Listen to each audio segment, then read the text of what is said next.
Hello folks, I'm Alex, this is Alex Unabridged, and today I've got my wrap up for April's Adventures in Genre.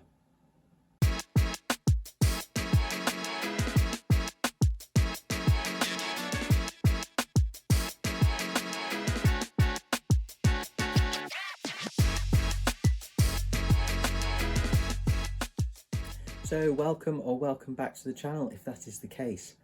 Yes, a little bit belated because I've been away on holiday. I've got April's Adventures in Genre wrap up for you today, and that is Autobiography and Memoir.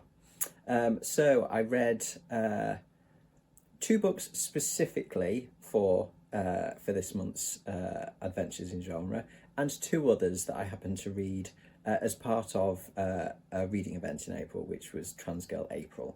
So I won't talk about those two that much here. I'll mention them, but I will link to the wrap-up video for that event if you want to know more about those particular books. So, to the first of the autobiographies that I picked specifically for this month, and that is The Sound of Laughter by Peter Kay, and this was an audiobook narrated by Peter Kay. I had high hopes for this one because I love Peter Kay's stand-up and his sitcom stuff as well, actually. Things like Phoenix Nights, which is kind of parody, satire type thing. Yeah, his sense of humour and the sort of things that he parodies, I know it's kind of the northern culture. Certainly northwestern culture, but like Phoenix Nights is set in a working man's club, and his stand-up is great. It's observational. It's kind of it works. It's very kind of universal.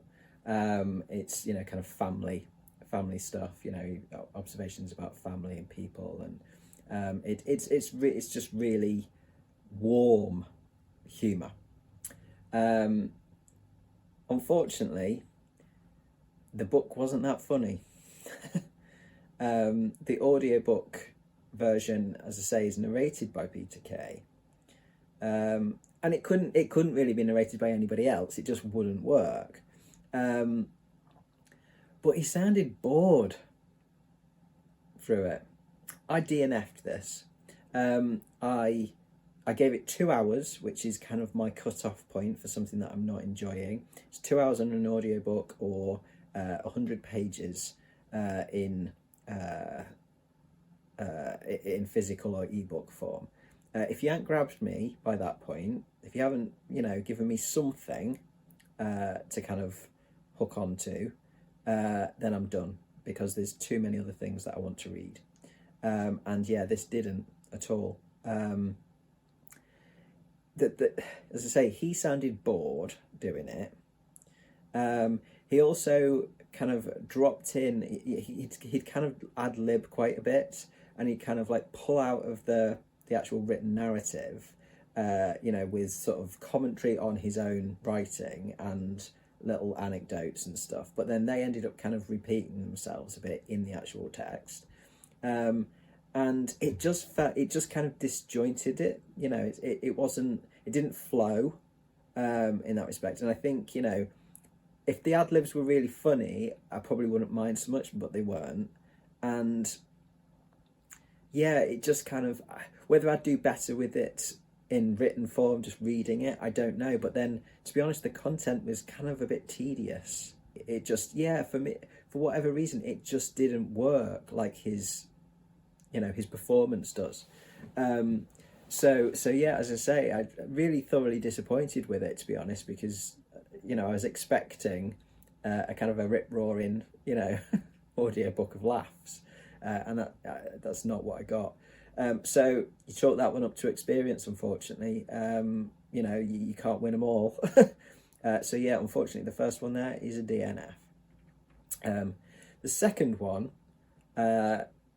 is a complete change of pace, content, everything, and that is with the narrative of the life of Frederick Douglass.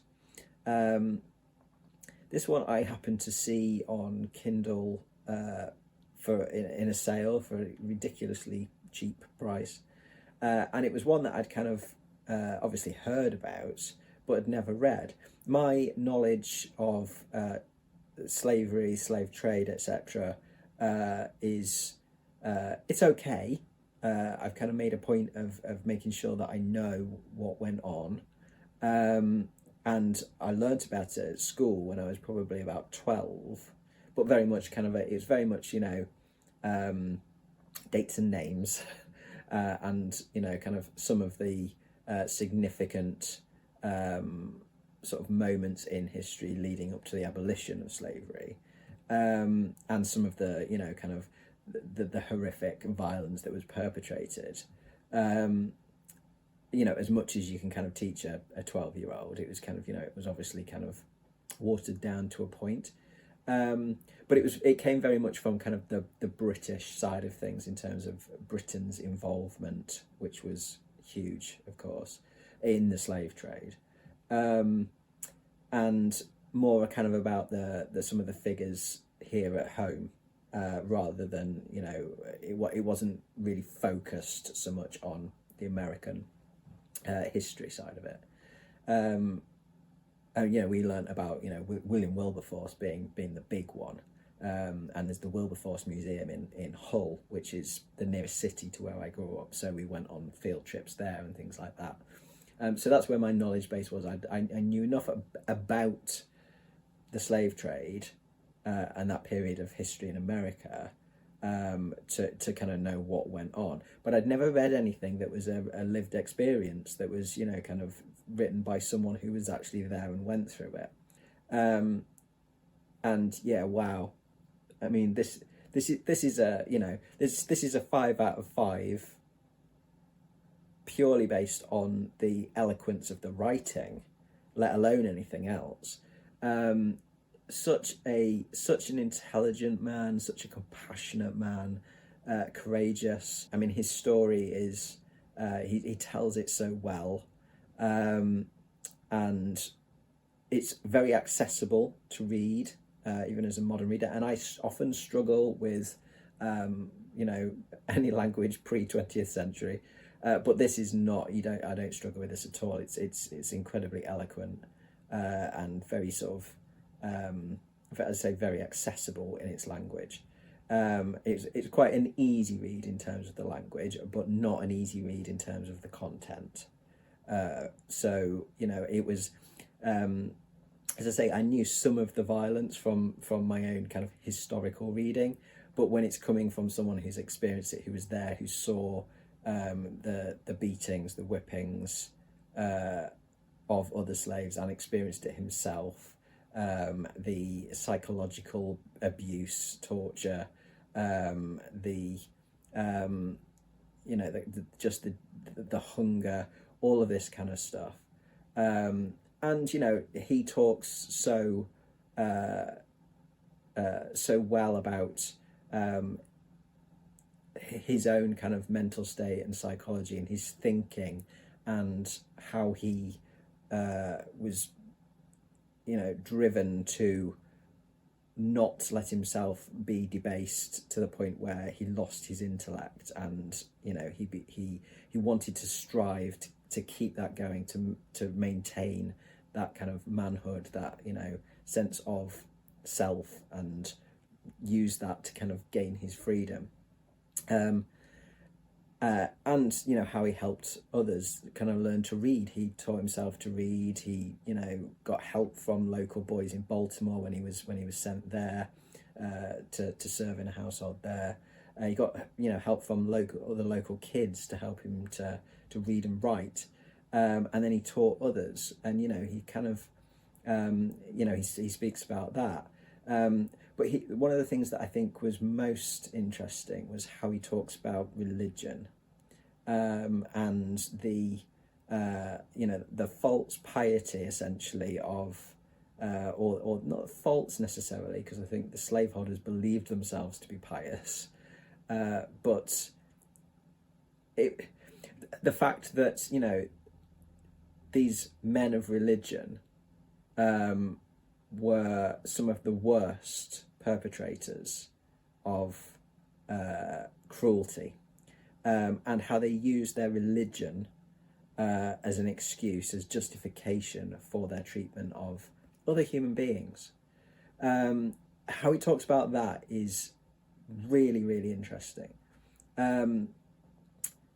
Yeah, absolutely fascinating book, really affecting, very emotional. You know, as I say, like it brought me to tears, but it also kind of gives us a huge amount of a huge sense of hope.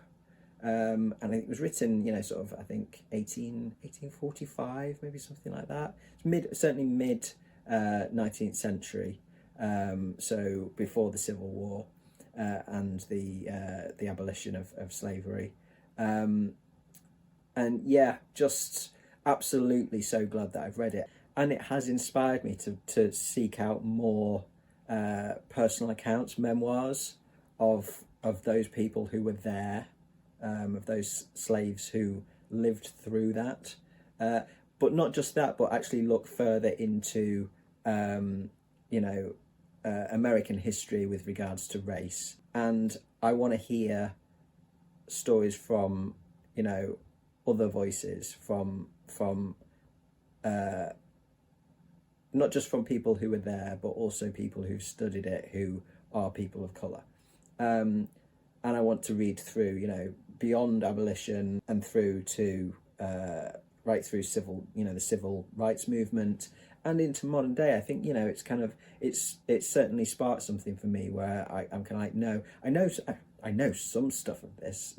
I make sure that I do. These things are important, but I don't know enough. So yeah, really, really interesting and inspiring piece to read. So those are the two that I read. So one duffer and one absolutely not a duffer.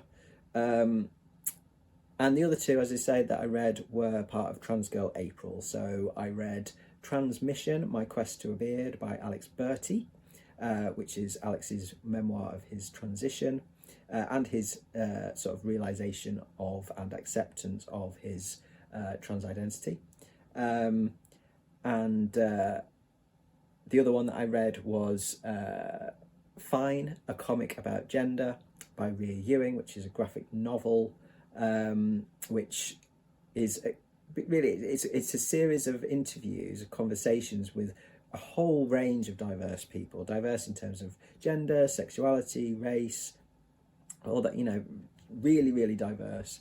And it's about questions about what is gender, how do we understand gender. But it's also Rhea Ewing's memoir, and their kind of story of their realisation, their coming out as non-binary.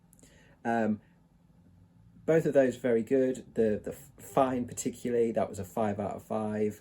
But if you want to know more about those, I will link to the sections of my Trans Girl April wrap-up, where I talk about those in a little bit more detail. So that was April and Autobiography and Memoir. So what have I learnt from this month? I think for me, an autobiography and memoir, I certainly like stuff that's presented in an alternative way. So the graphic novel format of Fine was really inspiring. I really enjoyed that format. I think I like to read stuff that certainly that I can relate to, so like the trans memoirs. And I think I appreciated the Frederick Douglass because not only was it a personal experience from someone who was actually there, but because essentially it is history as well. And as I say, it's inspired me to learn more about the history generally. And with the Peter Kay, whether it's just the Peter Kay one, I don't know, but I have read other kind of celebrity memoirs, and whilst they're okay, I don't know, I think maybe they're not always going to be for me, those. I think when it comes to memoir, I think the way I can really get hooked in, it's not that I can't enjoy a celebrity one, it's more just, I think the way I can get hooked in is, as I say, if it's something like it's history, or it's kind of social studies connected, something a broader theme that I'm interested in. I think that's kind of where I will try and go with my reading of autobiography and memoir now, and see if actually that's how I can really get into the genre.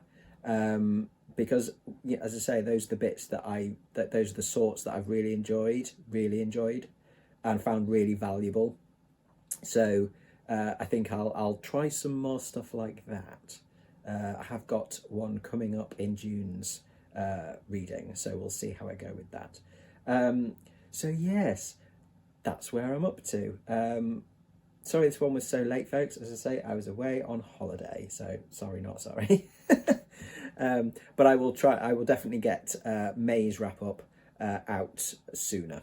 This time it'll be early June when that comes out. And May was for magic realism. So this month I have been reading Angela Carter, Nights at the Circus, and The Ocean at the End of the Lane by Neil Gaiman. And we have got a week of May left, so I may fit in another one yet, which will either be Paul Coelho's The Alchemist, or Susanna Clarke. I'll put it up on screen.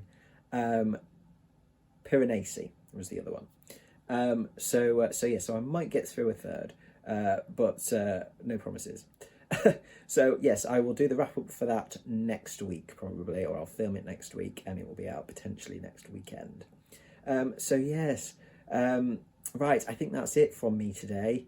Thank you very much for watching, folks. If you enjoyed this video, please do consider giving it a like and subscribing for more content coming soon. But from me, for now, that's ta-ra.